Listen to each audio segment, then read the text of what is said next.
pessoal, boa tarde. Tudo bem? Tá todo mundo me ouvindo? Doutor Ilan, você está me ouvindo? Estou ouvindo. Boa tarde. Então, se você está me ouvindo, está todo mundo me ouvindo.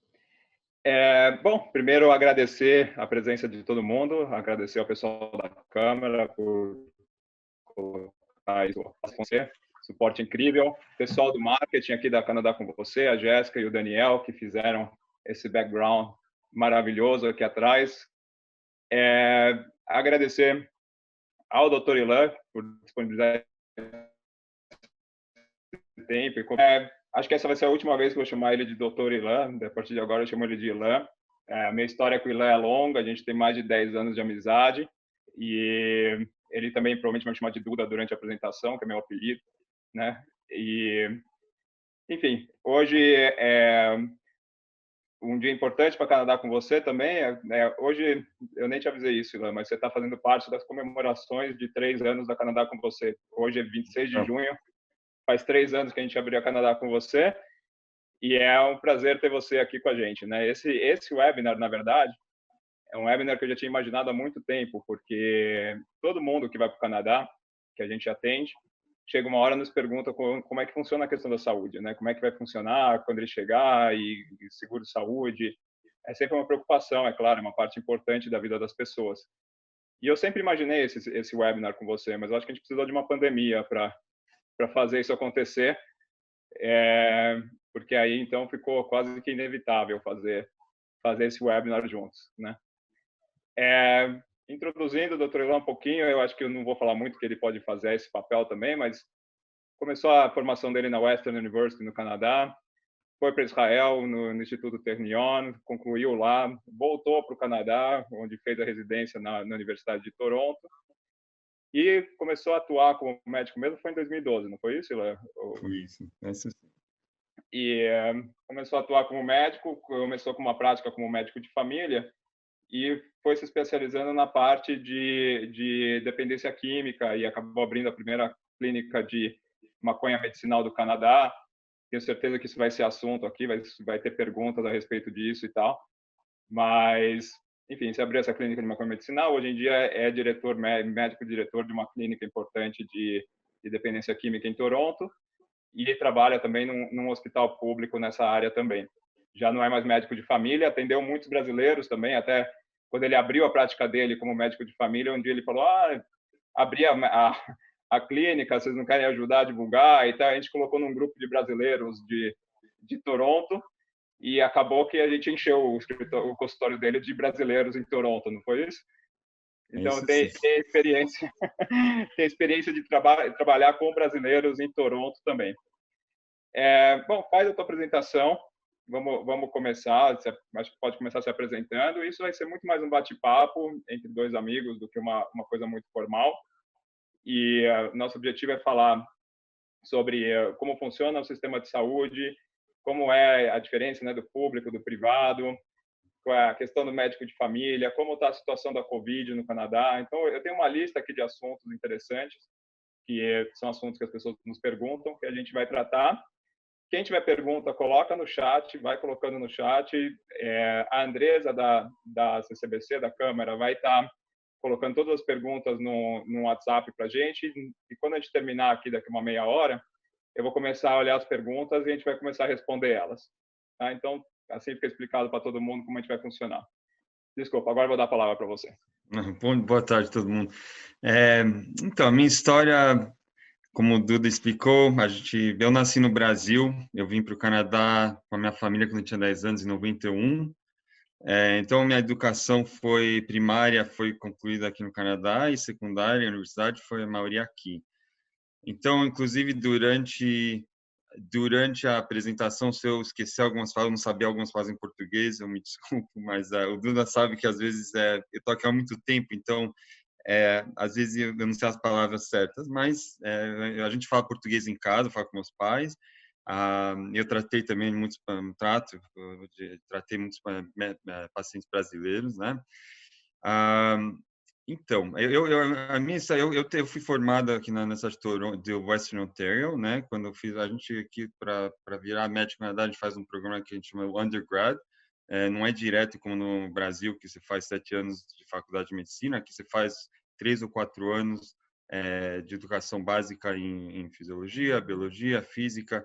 Aí depois se aplica para medicina. Eu aqui é bem difícil entrar na medicina no Canadá e para mim as portas me abriram. Eu fui estudar em Israel, fiz medicina lá, voltei para cá e eu fiz a residência em Family Medicine, eu apliquei como um canadense que estudou fora.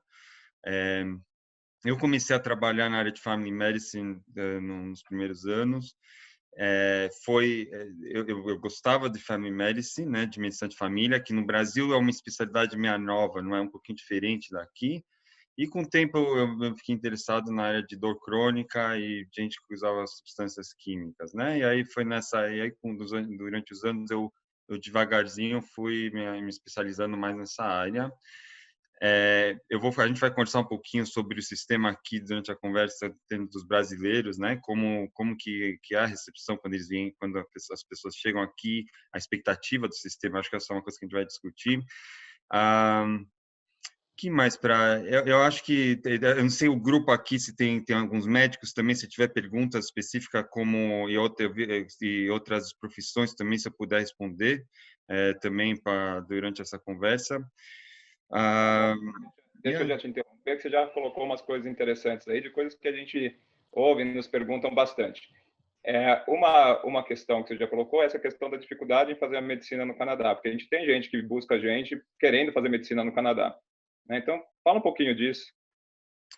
Então, o mercado aqui, o Conselho Médico do Canadá, em geral, eles são bem protetivos, né? E acho que a maioria das pessoas sabe que já tentou vir para o Canadá e migrar com um médico, é bem difícil para trabalhar com um médico no Canadá se você estudou fora.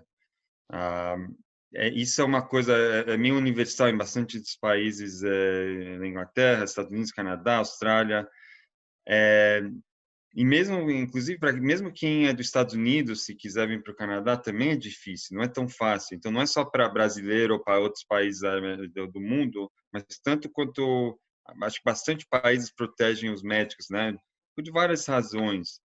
Mas tem bastante médicos brasileiros que trabalham no Canadá. Eu faço parte de um grupo de WhatsApp que tem pelo menos uns 150 médicos que trabalham no Canadá, pelo menos. Esse é o pessoal que entra no grupo. E a maioria do pessoal desse grupo, eu acho que eu sou um pouco diferente porque eu tô aqui há muito tempo, eu estudei aqui, né?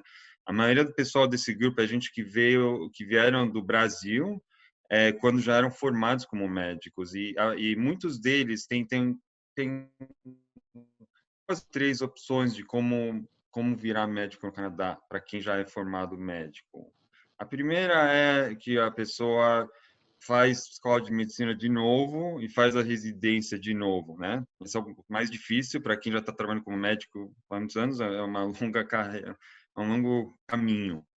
A mais comum que muitos médicos brasileiros chegam, pelo menos abre a porta para cá, eles aplicam como um fellowship, né? Então as pessoas têm uma especialização, né, do Brasil, querem fazer uma subespecialização ou fazer um programa de fellowship, e o Canadá oferece tem um programa muito forte para médicos internacionais do mundo inteiro.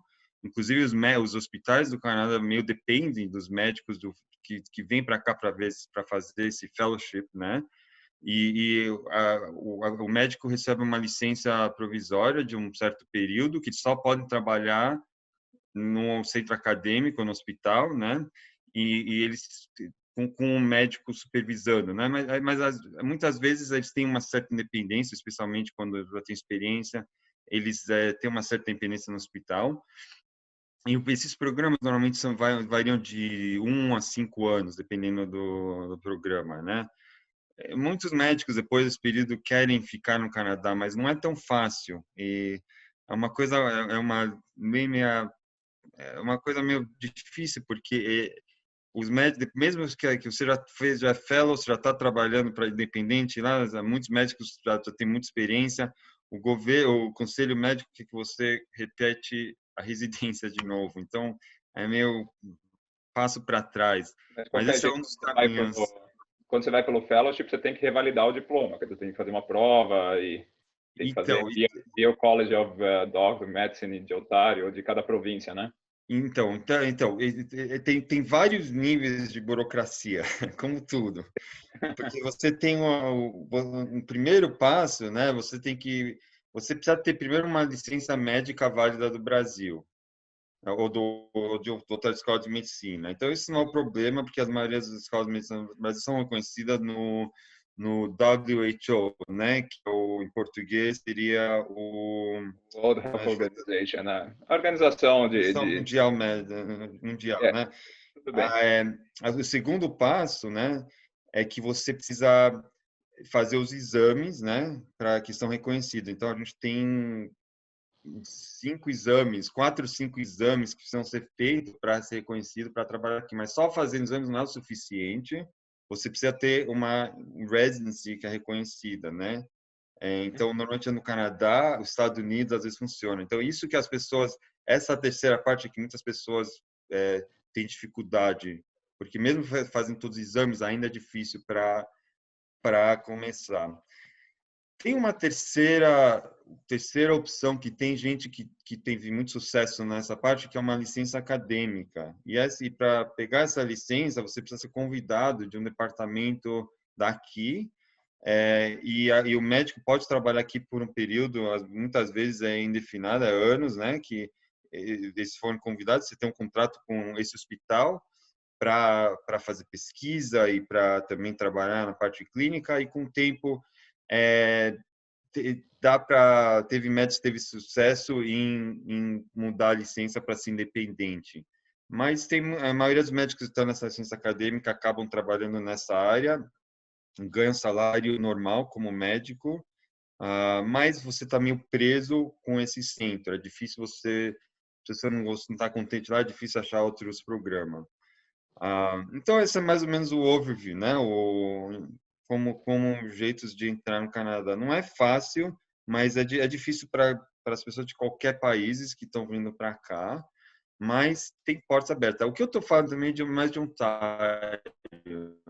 se as pessoas, os médicos que estão dispostos a ir para as províncias menos populadas, às vezes tem mais opções. E acho que a gente não vai conversar sobre todas as opções, isso é uma coisa que dá para pesquisa e tal, mas tem certas províncias como Newfoundland e Manitoba, onde tem menos gente, é mais isolado, e contanto que você está disposto a trabalhar nas partes rurais da província, por um certo período, normalmente de 3 a 5 anos, você consegue ter uma licença independente.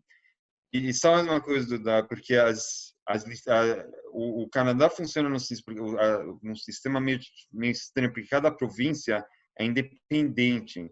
Então, mas ao mesmo tempo, alguém que tem a licença de uma província pelo Health Act, né, que é de saúde, a lei de saúde, você tem que ser transferível. Então, eu, como médico que sou autorizado para praticar em Ontário, se eu quiser trabalhar em BC, eu posso trabalhar lá, mas eu tenho que aplicar, eu tenho que ser regularizado pela província de BC, né, British Columbia.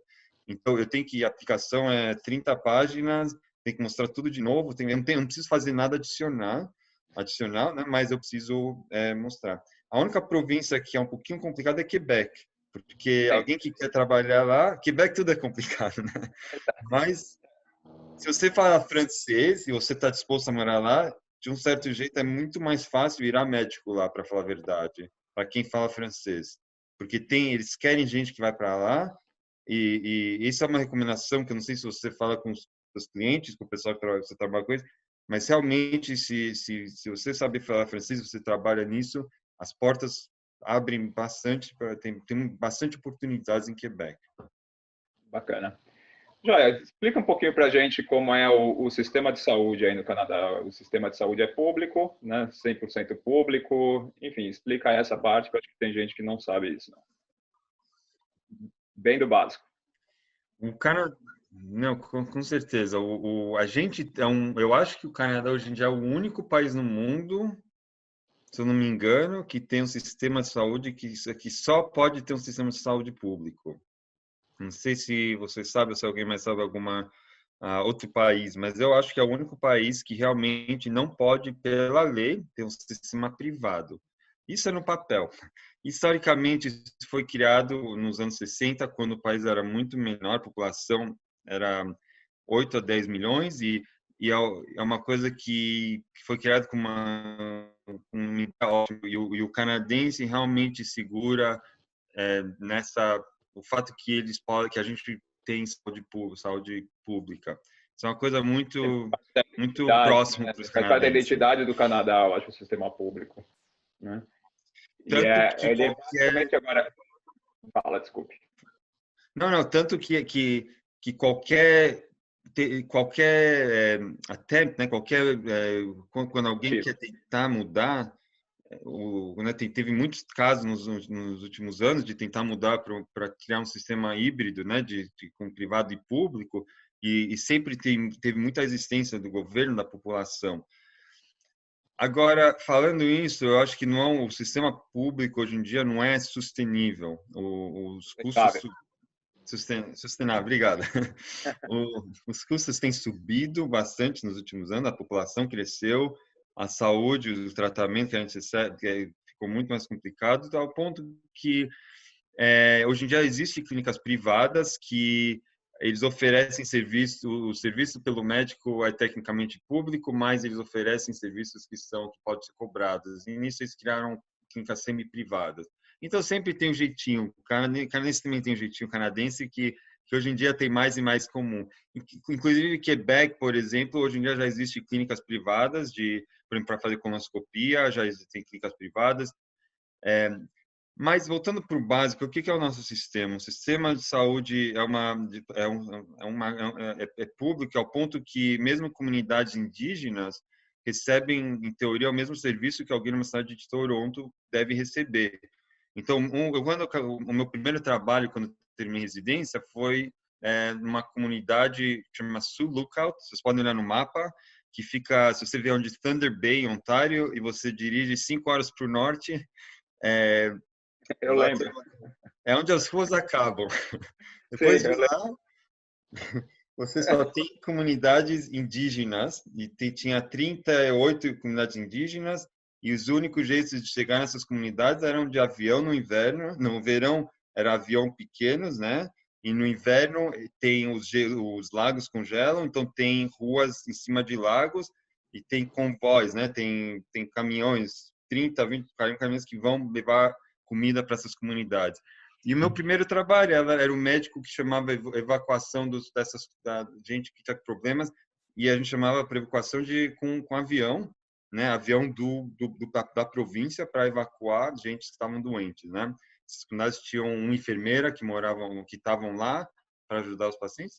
Então, é caríssimo esses programas, né? Se você imagina, cada evacuação de um paciente custava 50 mil, acho que era $15.000, se eu não me lembro. Era bastante, ou mais até. Mas esse é o nosso sistema público.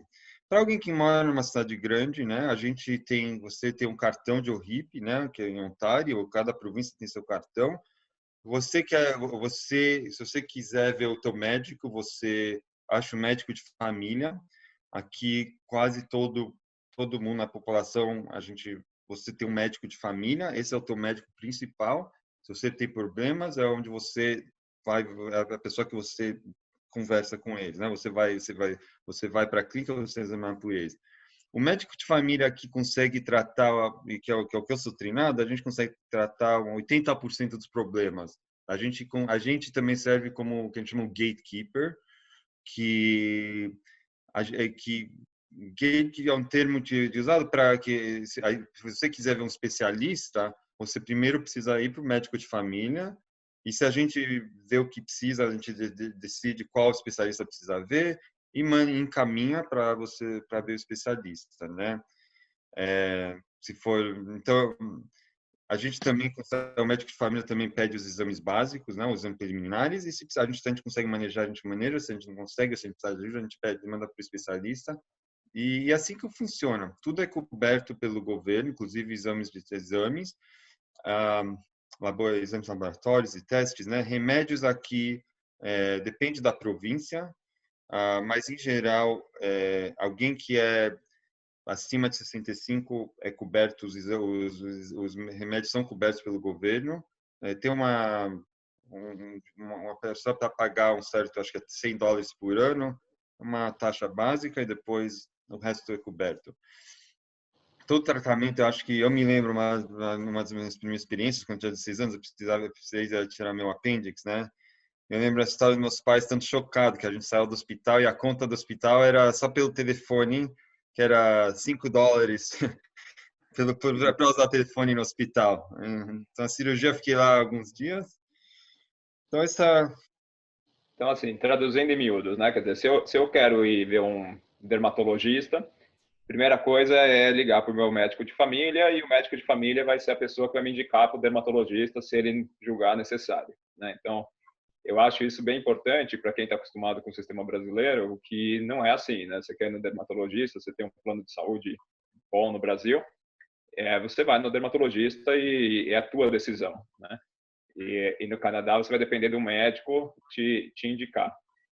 Essa é uma coisa importante. E o seu médico de família é um médico, normalmente você vai ligar para ele para fazer um appointment, né? Para marcar uma consulta, né? Como é que funciona quando eu estou com febre e eu preciso ver um médico hoje? O que você faz nesses casos? a gente tem alguns sistemas. Um que você pode tentar falar com o teu médico de família, se ele está livre naquele dia que ele pode te ver. O que a gente tem nos últimos anos também, tem o que a gente chama de walk-in clinics, é tipo uma clínica de urgência, né? Tem clínicas que pode ter um raio-x lá, a maioria não tem, mas você pode ver um médico naquele dia, você espera na hora, você não precisa ligar. Então, esse é um outro jeito que você pode ver o médico. E o terceiro médico é para o hospital. O hospital é público também, você não é cobrado nada. Se você precisar, você vai para o hospital e você tem o tratamento que você precisa. Um dos criticismos, a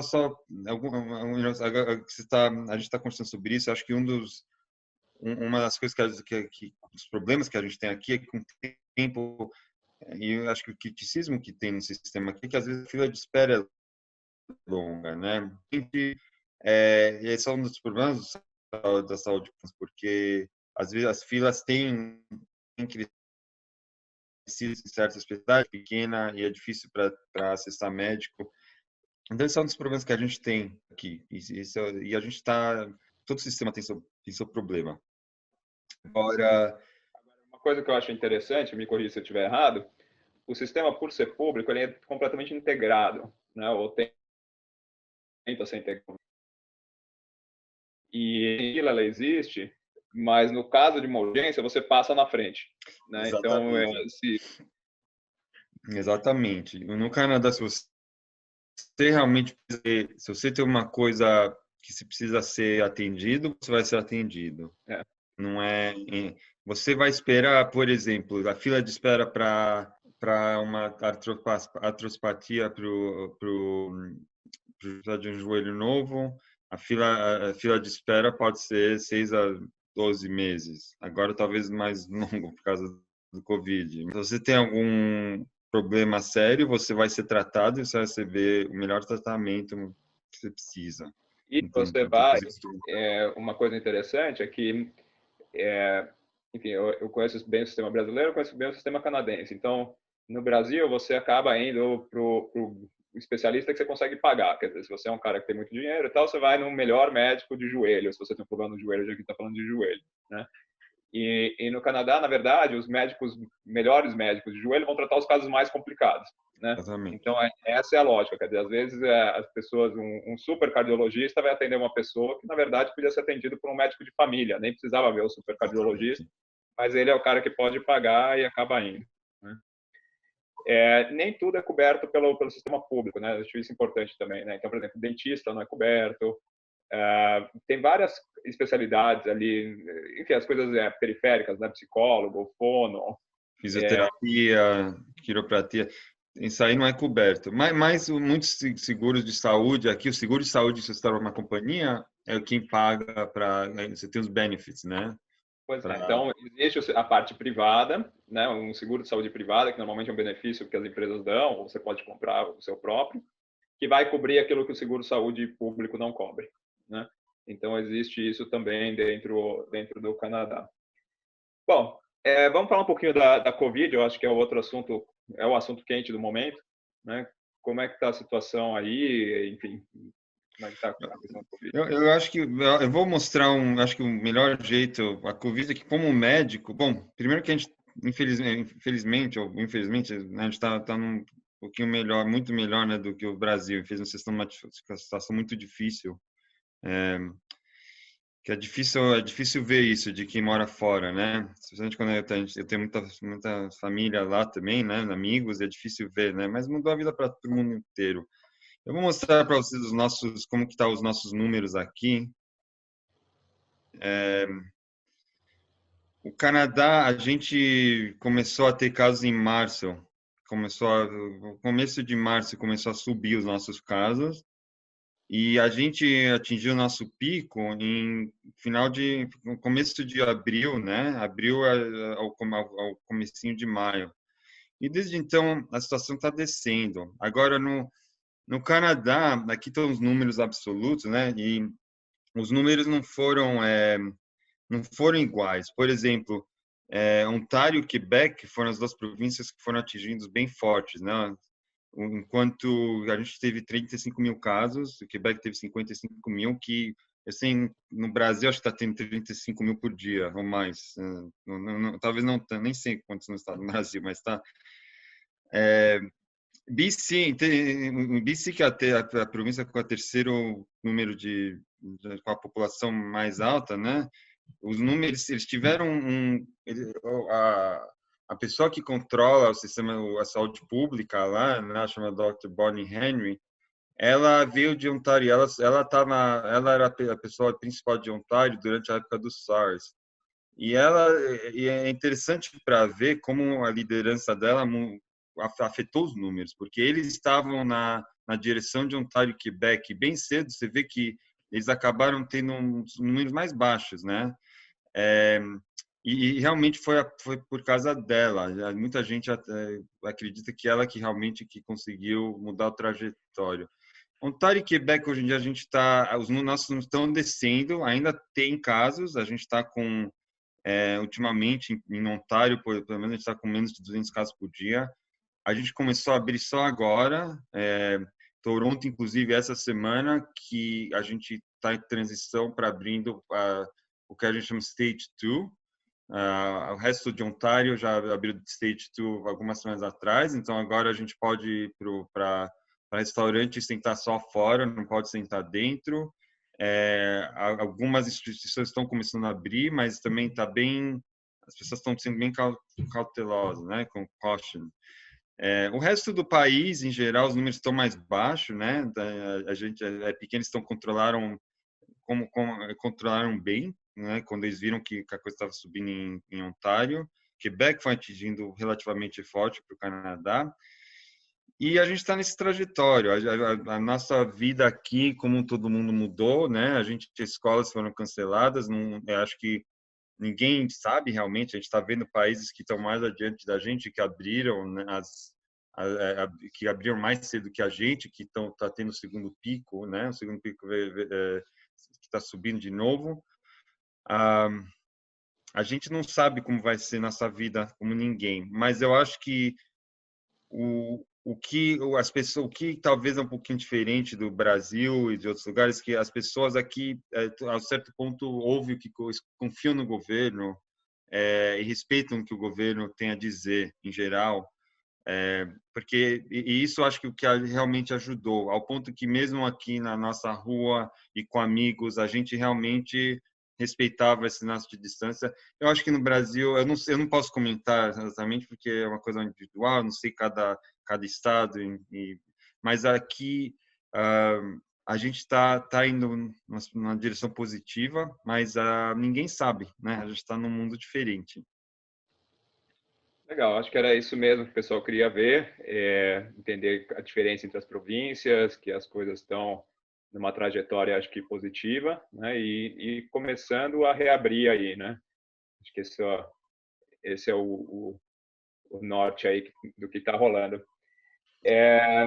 Bom, teve uma mudança também que eu acho que é legal falar, que afeta o público da Canadá com você, gente que está querendo emigrar, gente que está querendo estudar no Canadá, que é que antes da Covid, você tinha que esperar 3 meses para entrar no sistema público, né? Você tinha que chegar no Canadá e esperar.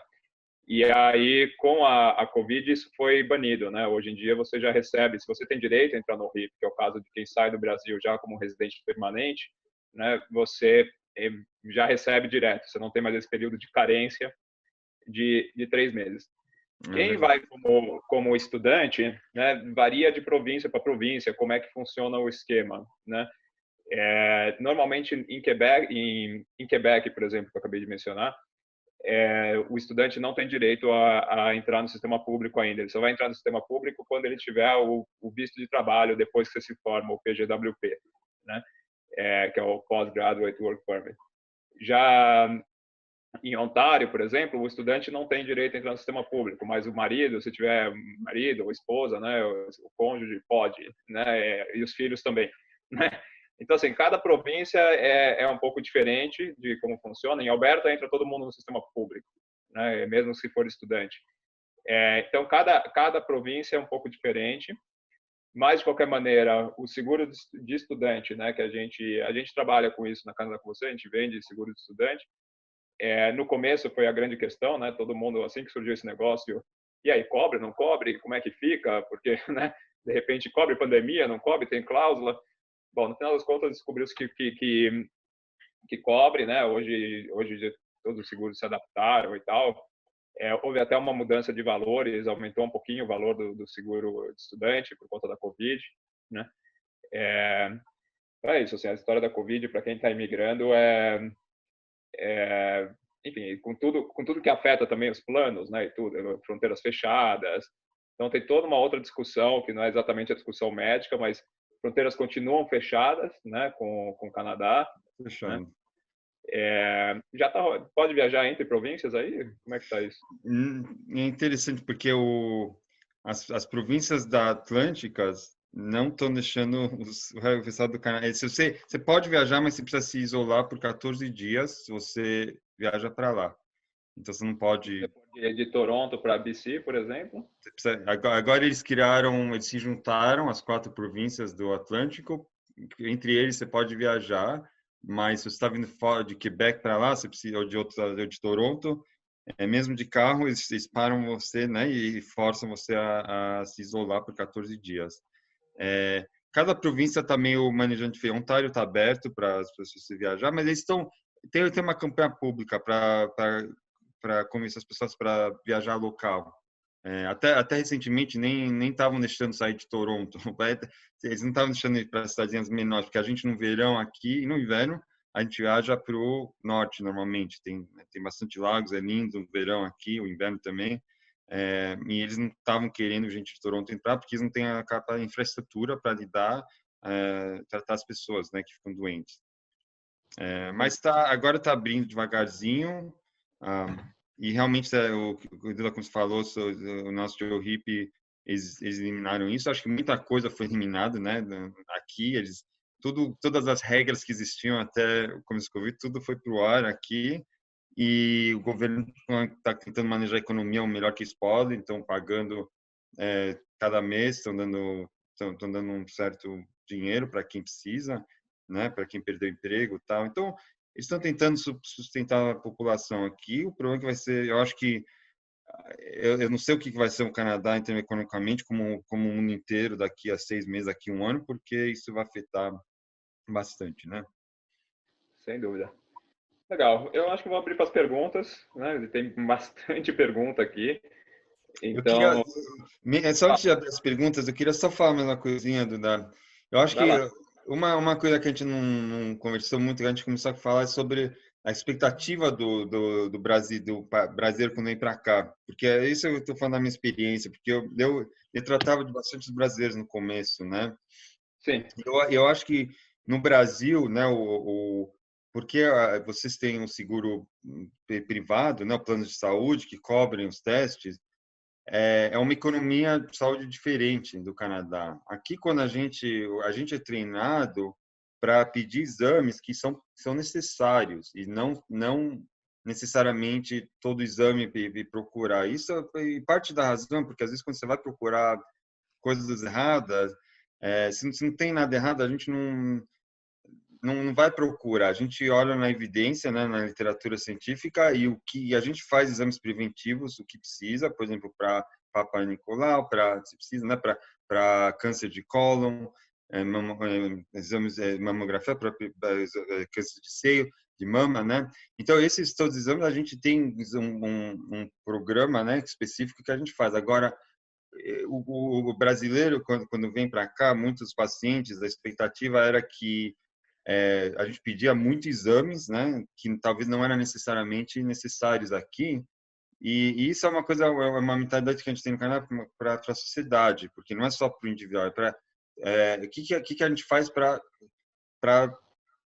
prevenir, né? E realmente se tem alguma coisa específica, acho que a gente precisa pedir teste, a gente pede, mas não uma coisa que é automática. No Brasil, as pessoas chegavam com pastas assim de coisas médicas e 90% eram exames que, na minha opinião, não eram necessários.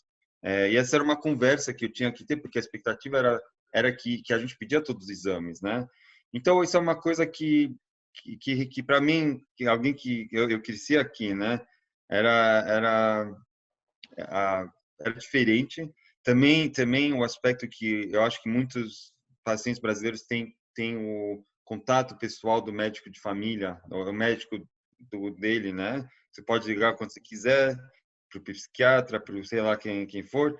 E aqui não é assim, né? Os médicos, os meus pacientes me pediam meu telefone o tempo todo, mas eu tinha muitos, eu ficava já no escritório até 7, 8 da noite, e se eu tinha que responder os telefonemas também, eu não ia ter uma vida pessoal. Então acho que essa expectativa é diferente aqui, às vezes é chocante, às vezes pode parecer que você não está recebendo cuidado. E tem muitos problemas com o sistema aqui. Eu não vou falar que o nosso sistema é o melhor do mundo. Eu não acho que é. Tem muitos problemas e estão crescendo nos últimos anos.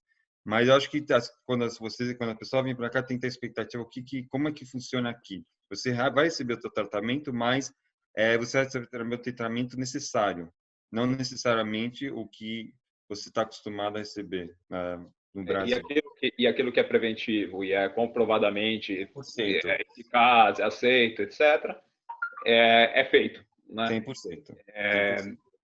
Não é aquela coisa de chegar no... É isso, basicamente o check-up no Brasil, você pode não ter nada, eles vão te mandar uma lista de exames gigantesca para ver se de repente vai achar alguma coisa que de repente você pode tratar, né? Exatamente. E o Bem, médico do Brasil é ótimo, não estou falando que o sistema de saúde é só diferente daqui, não é? É bem diferente, é uma mentalidade, uma cultura diferente, a economia é diferente, né? tá bom, tem muitas perguntas, Ilan. É melhor a gente começar Vamos lá, respondendo, então. porque eu não sei se a gente vai conseguir responder todos. Que não conseguir responder, depois manda um e-mail para a gente vai tentar responder. Mas vamos lá. A primeira pergunta é razoavelmente específico mesmo, ele até fala isso aqui. Mas como é que está a questão com HIV positivo? Como é que é o tratamento do HIV positivo no Canadá? Se a medicação é dada pelo governo e tal. Eu, eu não sei especificamente para o HIV. A gente tem hoje em dia, não sei se as pessoas aqui sabem, mas hoje em dia o tratamento de HIV tem remédios muito bons, né, que previnem a doença para progredir. É, eu acho que eu não sei se o governo cobre ou não. A gente tem aqui centros é, como a gente não conversou, porque a maioria da população é servida para médicos famílias, mas tem também centros que a gente chama Community Health Centers, nas partes mais de níveis socioeconômicos mais baixos, ou por exemplo, a gente que são refugiados, gente que não tem seguro, né, que precisam de ajuda, que eles têm médicos lá que ajudam a população, então para quem não consegue pagar, você consegue receber ajuda. Tem vários o que a gente chama de safety nets, né? Tem vários sistemas daqui que pode ajudar a pagar remédios. Se a pessoa não faz dinheiro suficiente, não tem uma renda suficiente, você entra numa assistência social onde o teu remédio vai ser pago. Mas uma coisa importante para quem está pensando, estou pensando em alguém que tem HIV positivo e está pensando em migrar, né? Faz parte do processo de imigração o exame médico no Brasil, né? E o exame médico é justamente também para detectar problemas que são muito custosos para o sistema de saúde canadense. Se eu não me engano, eu não sou consultor de imigração, a gente tem consultores de imigração dentro da empresa, mas o tratamento tem que custar menos de 40 mil. Se for mais de 40 mil dólares por ano, eles bloqueiam isso, né? Uhum. Não sei se é 40, se é 30, mas eu acho que é 40. Mas, enfim, isso faz parte de um processo de imigração, como obtenção de visto, a questão médica e ver se você tem alguma questão de saúde. Eu não sei se HIV vai ser ou não impeditivo, né, de mudando de assunto, agora estão perguntando sobre fisioterapeuta, como é que é o mercado de trabalho para o fisioterapeuta no Canadá, como é que funciona a pós-graduação, se você sabe como funciona essa questão. Aqui no, eu não sei, eu vou falar o que eu sei, tem muita coisa que eu não sei sobre isso, mas você tem em Ontário, em cada província, tem profissões que são reguladas, eles têm o conselho regulatório de cada profissão. Então, fisioterapia é dessas profissões que são reguladas por dentista, fisioterapia, terapia ocupacional, psicologia. Tudo na área de saúde. Tudo na área de saúde. Então, se sua profissão é parte desse conselho, cada conselho vai ter as coisas específicas que eles precisam para você. Então, a gente está falando sobre medicina, mas o mesmo processo, um processo parecido, é para cada profissão diferente. E é provincial, quer dizer, o College Provincial. de Fisioterapia de Ontário vai ter uma exigência diferente da de Alberta. E Então, o mercado de trabalho e tal, você sabe alguma coisa a respeito disso? em geral, no Canadá, aqui sempre a gente está precisando, acho que na maioria do mundo, mas eu sei que com certeza no Canadá, a parte de saúde, né? A gente sempre está precisando de gente. É uma coisa que a população está ficando mais velha, tem mais gente no mundo, tem mais gente doente em geral. É, a gente, então, sempre né, precisa de gente nessa área. E uma coisa também, eu acho que para quem quer vir para Toronto, Vancouver, né, ou Montreal, às vezes a porta mais fácil de entrar são províncias mais isoladas, pelo menos para começar. Então, pode ser que vai ser um pouquinho mais difícil, mas pelo menos você que realmente quer vir para o Canadá, pode ser uma entrada que é mais fácil. Então, você precisa ver naquela província se é mais fácil. Legal. Aqui tem uma pergunta interessante sobre telemedicina. Como é que está essa questão no Canadá? Vocês estão atendendo por Zooms e tal? E como é que está a regulamentação? Se mudou com a Covid e tal? Junto com quando o RIP, né, o seguro de saúde foi dado, né, não precisava esperar mais 3 meses. O que foi feito naquela época também, as clínicas médicas fecharam, né, para atendimento, enfim, né, não sei se era emergência, e o governo começou a aceitar um médico para ligar para os pacientes, ou ver por Zoom, ou ter um sistema de telemedicina aqui que a gente usa em Ontário, por exemplo. Então, todos os médicos transicionaram para esse estilo, a maioria, né? Agora a gente está devagarzinho abrindo, mas a verdade é que tem muitos casos que dá para resolver pelo telefone ou vendo 1 a 1, e realmente os médicos estão gostando. O governo, a gente como médico, a gente para cada paciente que a gente vê, a gente manda para o governo um código, né? E eles pagam o código para essa consulta. Então eles criaram um código novo para falar pelo telefone. Mas eu acho que como tudo está mudando, acho que isso vai ser o nosso futuro. A gente já estava usando telemedicina, agora vai ser mais e mais comum quando a gente vai para frente.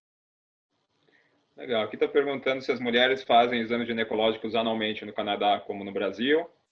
E é isso, se o imigrante tem direito e tal. Tem direito, a gente faz exames baseados na recomendação da saúde pública, né? E a gente, então, cada ano por um tempo, mas se você tem 3 negativos, aí muda para cada 3 anos, né? E dependendo no caso específico. Mas eu acho que, em geral, a gente faz os exames baseados na recomendação que a gente sabe para prevenir doenças, né? Então, seja qual for, esses são os exames. Então, os exames físicos e tudo é baseado na especificação do governo. Valeu. Tem aqui um psiquiatra brasileiro que iniciou o processo de validação do diploma, já realizou o MCCQE, que eu acho que é a primeira prova, né, o Part 1, né, e está perguntando se mudou alguma coisa no processo de validação com o Covid e tal.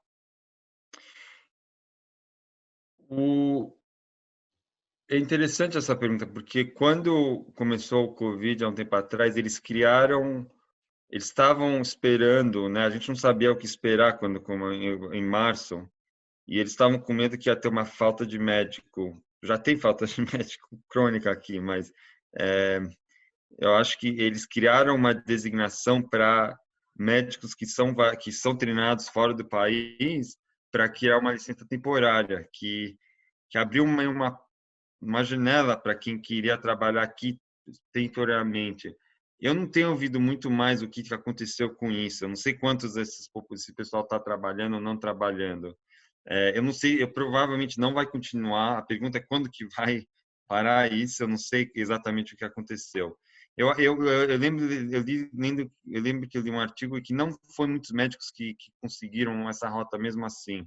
Mas eu não sei os detalhes específicos. Isso você pode ver no site específico dos conselhos médicos. Legal. Estão perguntando aqui sobre campanhas de vacinação e câncer de mama, ensinar o autoexame, enfim. Estão perguntando sobre prevenção, a questão da prevenção e das vacinas e tal, como é que isso funciona. Vacinas para criança? Ou Não especifica, não, mas as vacinas que têm que ser dadas, se é dada, como é que funciona essas questões. isso é parte da campanha de saúde pública, né, que a gente tem do tratamento que a gente chama preventive healthcare, que isso é manejado. Então isso é importante para as pessoas saberem, porque os exames preventivos que a gente faz, vacina para criança e todos esses testes que a gente tem falado, né, de câncer de mama, de câncer de cólon, é, câncer do cérvix, é tudo manejado pelo médico de família. Você não vai para um ginecologista para fazer o exame o Papa Nicolau, você não vai para um gastroenterologista fazer o exame de colo. Aqui é tudo manejado pelo médico de família e parte do que você faz todo ano, que você vai para ver outro médico, ele faz tem a lista e aí você conversa com ele sobre o que você vai fazer, ele acessa o teu risco, então se você tem risco mais alto, você faria outros exames, né? Se você tem história genética na família, história de família de câncer de mama, isso é um risco diferente de alguém da população geral.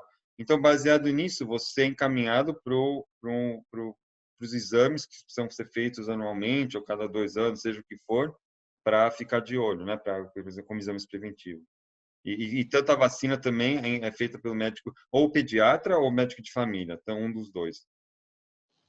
Legal. Alguém está perguntando aqui, eu não sei a resposta disso aqui, né? Qual é a diferença entre um walk clinic, né, essas clínicas que você pode ir, e o centro de saúde comunitários? Você sabe? Os centros de saúde comunitários eles são criados para lidar mais com a população que não receberia, tem um nível mais alto de cuidado, de intervenção. Então, você teria um médico de família lá, mas você também provavelmente teria uma enfermeira presente, você teria alguém que controla diabetes, você tem talvez um social worker, né? Que é terapeuta social, né? Você tem gente de diferentes disciplinares eles providenciam um nível de tratamento mais intenso, porque eles lidam com a população normalmente que ou é imigrantes ou é gente de níveis baixos socioeconômicos, ou são gente com, por exemplo, áreas que têm usuários de substâncias químicas mais altas também. Então, o tratamento é meio especializado, né? Então tem vários desses em Toronto, tem um monte, mas tem outras cidades que também tem. Então esse é o centro de saúde comunitária, é uma coisa bem específica, essa parte desse centro e a maioria da população não fazem parte dessa população, fazem parte do médico de família e também tem vários grupos de médico de família, que alguns deles também têm enfermeira, tem outros serviços que são oferecidos. A clínica de walk-in clinics é uma clínica de urgência, então não tem nada a ver com centro comunitário. Você pode ir em qualquer lugar no Canadá e entrar numa clínica de walk-in clinic e eles vão te ver. E só para uma resposta adicional para isso, o meu RIP que eu tenho, né, que é o cartão de saúde de Ontário, eu posso viajar para BC, para Vancouver, que é 5 horas de avião, e é válido também. Eu posso usar para receber serviços lá. Eu acho isso uma coisa bem legal aqui, né? Quebec também eles têm as regras deles que você precisa pagar primeiro e depois o governo te devolve. Mas a Quebec eles sempre têm as regras deles. Mas o resto do Canadá assim que funciona. Que eu acho que isso é bem legal. Bacana. Alguém aqui está perguntando, eu não sei a resposta, não sei se você vai saber. Esse seguro complementar privado que você pode comprar para Você tem uma ideia de valor disso, de quanto isso custa? Você tem, muitas companhias oferecem isso como parte do emprego, você tem um Sim. trabalho aqui. Agora, cada companhia, cada seguro vai oferecer planos diferentes, né? Como no Brasil, em qualquer lugar. É, eu acho que tem a opção de também comprar privado, eu não conheço nenhum, eu não sei quanto custa. Não é tão caro quanto outros lugares do mundo, não é que nem nos Estados Unidos, nada no coração, Não, porque não, não. a parte médica está coberta, então você está pagando para o dentista, né? E para psicologia, psicoterapeutas, né? Para terapia, para quiropratia e remédios às vezes que não tem cobertura. Legal. Aqui eu acho que é uma pergunta mais para mim do que para você. Estão perguntando sobre seguro-saúde para quem ainda não é um PR, né? Para quem não é residente permanente. Basicamente tem dois tipos de seguro, que é o seguro de estudante e o seguro de visitante. Se você vai como turista ou se você vai como estudante, né? O de estudante ele é muito mais barato e uma cobertura muito melhor do que o de turista, né? É, mas de qualquer maneira existe o de turista, você vai escolher. O de turista normalmente ele é mais flexível também. Você pode escolher a sua franquia, você pode escolher até quanto vai cobrir, qual é o limite. Enfim, tem várias coisas que você pode escolher no de turista. O de estudante é meio que o plano A, B ou C. Se você quer a cobertura melhor, você paga um pouquinho mais, mas ele é mais barato e com uma cobertura melhor, né? Aqui tem alguém perguntando sobre Ontário, que está querendo ir como estudante, e o marido, é isso mesmo, o marido e os filhos. Quem tem visto de trabalho em Ontário, que seria o caso do seu marido, né, que ela colocou marido aqui, tem direito a entrar no ORIP, que é o sistema público, os filhos também, e o estudante vai ter esse direito quando pegar o PGWP, que é quando pegar o visto de trabalho. A princípio não tem o seguro o seguro. Se você vier fazer um college, uma universidade, normalmente isso já faz parte do tuition da faculdade e tal, eles já incluem o seguro saúde, porque enfim, você vai ter que ter, então eles já colocam isso dentro do seguro saúde, né? Alguém está perguntando aqui como está sendo feita a quarentena. Essa é para você. Como está sendo feita? Como é que você faz a quarentena aí? Ah, bom, o básico é quando você está vindo do Brasil para cá, no aeroporto eles vão te falar que você precisa ficar em casa, ou no, sei lá, onde você vai ficar por um período de 14 dias, e eles vão checar, eles ligam para você. A gente não tem tecnologia como outros países que checam se você está ou não em casa, né? Eles ligam para você ou eles podem ir na tua casa. A multa é brava. Se você não estiver em casa, é brava. Inclusive prisão, eles falam. Se você, não sei se algo se vai acontecer, se aconteceu, mas a multa é alta e brava. É, mas em princípio, esse assim, se você está vindo de fora, ou se você também foi exposto aqui, né? Em geral, a população aqui tem seguido a recomendação do governo. Acho que responde a pergunta. Respondi a pergunta? Acho que sim, mas são 14 dias, não é isso? São 14 dias, você tem que estar em isolamento, né? E, enfim, chegou no Canadá, precisa disso. Indo aqui para... Já vou engatar na próxima pergunta, e eu vou entender um pouquinho, já são quase 1 da tarde, a gente ficou do meio-dia a 1, mas como tem muita pergunta, eu vou continuando mais uns 10 minutos e tal. Estão interessantes aqui as perguntas. Temos aqui uma pergunta de como está o processo de aplicação de vistos e tal. Também é uma pergunta mais para mim. Consulados no Brasil estão fechados, não há previsão de quando eles vão reabrir, e os processos de vistos estão parados desde o dia 18 de março, né? Então, hoje, todos os processos estão parados, principalmente por conta da questão da biometria. Hoje também faz parte da obtenção do visto você ir até o consulado e fazer recolher a impressão digital. E agora, com isso, eles não conseguem fazer isso, por isso os processos não estão andando, né? E quem tem visto de estudante é parte da exceção, quem tem visto de trabalho, estudante, mas um turista hoje não pode ir para o Canadá, né? Então, hoje, as fronteiras estão fechadas para isso. Há exceções, né? Cidadão canadense pode, etc., mas não dá para ir como turista. Pergunta interessante aqui. pode escolher o médico de família ou ele é designado para você? Existe um médico por região? Não, você escolhe o teu médico de família. Aqui você não. Você escolhe o teu médico. Tem muitos médicos de família que.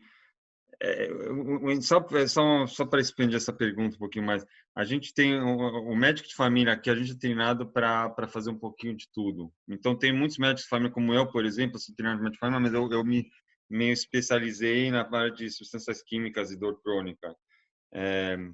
Eu ainda sei o básico, eu ainda faço um pouquinho de trabalho com médico de família, mas em geral, então tem muitos médicos de família que trabalham na área que eles te interessam neles. Então o que está acontecendo é que às vezes tem falta de médico de família, tem médico de família que está cheio, por exemplo. Então você não está aceitando pacientes, não, você precisa ir para um outro, mas em princípio você pode escolher quem você quiser. Certos programas nos hospitais, não necessariamente para ver o médico, mas quando você recebe outros tratamentos além do médico, eles são especificamente baseados em regiões, né, para tratar da população, mas em princípio você pode ver qual médico você quiser ver, né, contanto que ele estiver aceitando pacientes, ou ela estiver aceitando pacientes. Legal. Aqui está perguntando, tem uma pessoa perguntando, eu não entendi essa pergunta. Depois manda por e-mail, você pode mandar para o info@canadá.com.vc, né, que é o nosso e-mail, né, é a abreviação de você. Está perguntando se a pós-graduação, como é que funciona a pós-graduação no Canadá, se precisa fazer provas, se é 100% pago. Enfim, eu não, eu vou deixar essa pergunta para lá e entre em contato para entender melhor o que está buscando. Existe outros profissionais de saúde da família também, além do médico? Isso é feito por outros profissionais no Canadá? Não sei se eu entendi a pergunta. A gente falou tem o médico de família, tem também os especialistas, né? E aqui a gente tem dois colleges, né? Como o médico o psiquiatra estava perguntando lá, a gente tem o psiquiatra e todas as especializações são parte de um conselho médico para especializações, se chama Royal College, e os médicos de família têm um conselho deles, que se chama College Family Physicians of Canada. Então, na parte médica é assim, na parte de outras profissões, como a gente falou, cada profissão tem o seu college e isso aí é regulado provincialmente. Eu acho que o que as pessoas estão tentando entender é que aqui existe uma equipe multidisciplinar que faz a parte da medicina da família. Eu acho que é isso que está se falando aqui. No Canadá, o médico de família é um médico, né? Ele vai ser sempre médico, mas você pode ir num fisioterapeuta, você pode ir num psicólogo, você pode ir em outras profissões que não é um médico de família. O médico de família ele vai ser sempre um médico. A última pergunta aqui, para a gente ir fechando, para quem procura atendimento médico preventivo, por exemplo, por desgaste de cartilagem no joelho, 2 vezes ao ano, como é feito no Canadá, essa prevenção, né? Alguém que tem uma doença que vai degenerando a cartilagem do joelho, por exemplo, e precisa fazer depende exclusivamente do médico de família? É o médico de família que vai decidir essas coisas? Não necessariamente. Se os sintomas não são tão fortes, né? Porque também o desgaste do joelho, a gente vê a parte clínica. Se essa pessoa, mesmo que está com desgaste do joelho, mas não está com dor e não está afetando a vida deles, então o manejamento é mais. Talvez o médico de família pode seguir. Agora, se está mais sério, se já está afetando a vida da pessoa, não consegue andar, está pensando em cirurgia, né? Aí essa pessoa seria encaminhada para um ortopedista, né? Tem um programa específico para que trataria nisso. Então eles teriam seguindo isso e manejando isso. Então é fluido, não é uma coisa que é específica. Depende do nível de conforto do paciente, do médico de família e do ortopedista. Legal. Olha, Ila, obrigado. Obrigado por disponibilizar esse tempo para a gente. Obrigado por todo mundo que participou. De novo, o pessoal da Câmara, todo mundo que se envolve para fazer uma coisa dessa acontecer. Prazer, cara, falar com você numa situação dessa. Muito legal. A gente pode fazer outra vez também. Uma experiência diferente. Eu acho que se as pessoas tiverem recomendações também de um outro tópico e quiserem saber no futuro uma coisa, a gente pode fazer de novo também. Se quem Isso, quiser. e de novo deixando o contato, né? canadá.com.br é o site. O e-mail é fácil, é info@canadá.com.vc. E tendo questões e etc., entre em contato com a gente vai ter prazer em atender. Tá bom? Um abraço, querido. Todo mundo fica saudável e boa sorte para todo mundo. Tudo de bom.